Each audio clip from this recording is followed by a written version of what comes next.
কোনো নির্দিষ্ট দলের সদস্য হওয়াকে জান্নাতি বলা যাবে কিনা?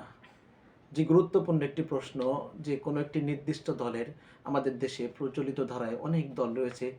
কোনো একজন ব্যক্তি কোনো একটি দলের সদস্য হলে তাকে নিশ্চিত বা কনফার্ম জান্নাতি বলা যায় যাচ্ছে কিনা? জি না। কোনো ব্যক্তিকে কোনো নির্দিষ্ট দলের কারণে অথবা দল ছাড়া এমনিতেই কোনো ব্যক্তিকে নির্দিষ্ট করে জান্নাতি বা জাহান্নামী বলার অধিকার কারণেই এটা বলা জায়েজ নেই। কেননা হাদিস শরীফের মধ্যে এসেছে, রাসূল করিম সাল্লাল্লাহু আলাইহি ওয়াসাল্লাম ইরশাদ করেছেন যে কোনো ব্যক্তি জান্নাতের আমল করবে কিন্তু মৃত্যুর আগ মুহূর্তে সে এমন কিছু করবে যার কারণে তার জন্য জাহান্নাম অবধারিত হয়ে যাবে। আবার কোনো ব্যক্তি এমন কাজ করবে যে তার জন্য জাহান্নাম অবধারিত, কিন্তু মৃত্যুর আগ মুহূর্তে সে এমন কিছু করবে, এমন কোন আমল করবে যে আল্লাহ তাকে জান্নাত দান করবেন। তো এই জন্য কোনো ব্যক্তির সম্পর্কে জান্নাতি অথবা জাহান্নামী, কনফার্ম জান্নাতি বা কনফার্ম জাহান্নামী এমনটা বলার অবকাশ বা সুযোগ নেই।